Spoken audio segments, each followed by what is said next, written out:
뭐 정치하실 분들이 이거 얼마나 재미로 보겠습니까만 기준이 어떻게 되냐면 눈썹 보셔야 돼요. 당신 문신 좀 해. 남자가 왜 이렇게 눈썹이 없어.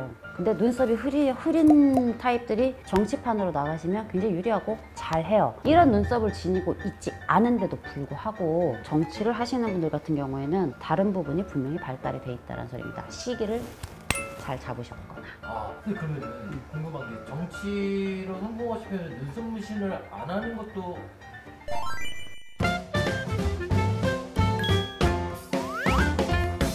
네, 선생님 안녕하세요. 네.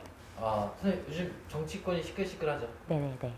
그래서 정치인 건사. 네. 제가 앞전에서 저의 눈썹을 보고 약간 좀 실리적이다라고 말씀드렸잖아요. 거기서 좀 힌트가 있어요.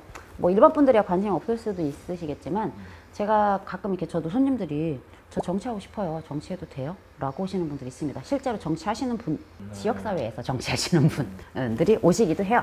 자, 근데 보시게 되면 특징이 있어요. 정치하시고 싶으신 분들은 이것만 기억하시면 돼요. 특히 정치를 좀 내가 크고 싶어 라고 하시면 뭐 정치하실 분들이 이거 얼마나 재미로 보겠습니까만 기준이 어떻게 되냐면 눈썹 보셔야 돼요. 눈썹. 네, 눈썹 두 가지 형태로 볼 수가 있는데 눈썹이 정말 흐려요. 눈썹이 진짜 흐려서 우리가 봤을 때 인상 정말 안 좋아. 눈썹이 너무 흐린 거 아니야? 그러니까 사모님들이 남편분들한테 막 당신 문신 좀 해. 남자가 왜 이렇게 눈썹이 없어. 근데 눈썹이 흐린 타입들이 정치판으로 나가시면 굉장히 유리하고 잘해요. 그래서 정치인들 보시면 흐린 눈썹이 많습니다. 의외로. 자, 그런데 두 번째. 또 다른 이 흐린 눈썹에 대적하는 정치가 잘 맞는 눈썹이 있어요. 눈썹이 반토막 났어. 짧아.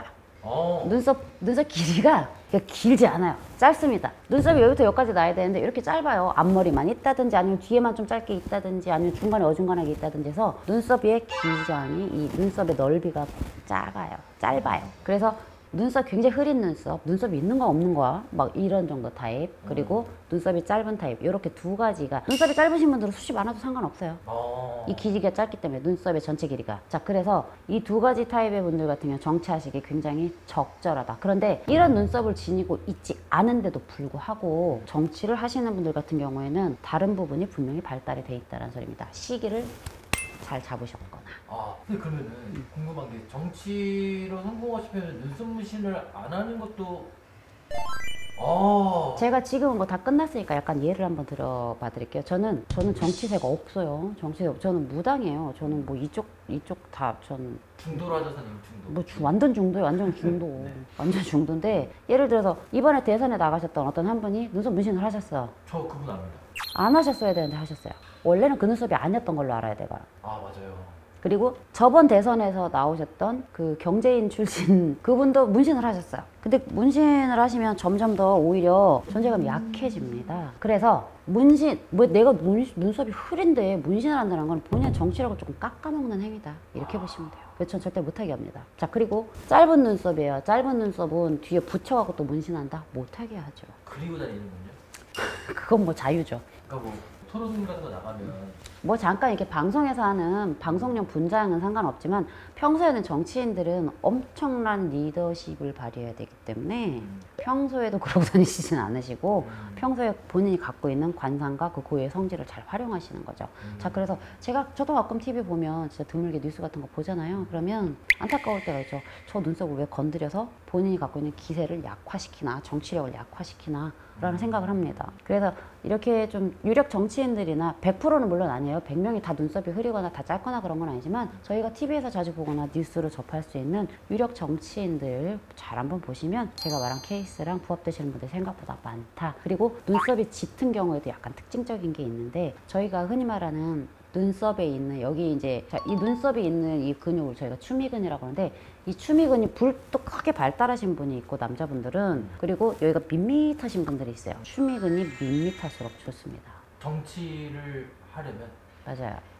정치하려면 오히려 남성성이 강한 얼굴보다는 특히 눈썹에서 남성성이 강하게 드러나면 안 돼요. 정치는 지도력과 리더십 이런 것들이 많이 필요하지만 포용력도 필요하거든요. 그럴 때 굉장히 중요한 작용을 합니다. 그래서 제가 보는 정치인의 정치를 하시겠다고 오시거나 뭐 하시는 분들을 관상을 볼 때 제가 중요하게 보는 분이 눈썹이에요. 그리고 저는 이 눈두덩이 사이의 거리도 되게 중요하게 보기 때문에 넓을수록 굉장히 좋게 봅니다. 여기는 예전에 이제 관상 하시는 선생님들 사이에서 이제 전태공이라고 하는 부분이 부분이에요. 눈썹과 눈 사이에 있는 눈 두덩이. 이 부분은 넓을수록 일단 좋아요. 넓으려면 넓고 좁으려면 좁은 게 나아요. 어정쩡한 것보다. 그래서 이 두 가지 가장 중요하게 보고, 그래서 만약에 여러분들이 제가 말하는 뭐 이렇게 좀 장이나 이런 거에 뜻이 있다라고 하면 이런 특징이면 한번 해볼 수도 있겠죠. 근데 여기서 재밌는 팁 하나. 내가 회사에서 제가 아까 장이라고 했잖아요. 약간 갖다 붙이는 거 아니고 진짜로 그래요. 내가 팀장 달고 싶어요. 내가 어떠한 뭐 저기 장으로 좀 가고 싶어요. 단체장, 협의회, 뭐 협회, 혹은 내가 이 좀 회사 내에서도 어떤 장의 위치에 가고 싶어요. 통반장하고는 좀 다른 거죠.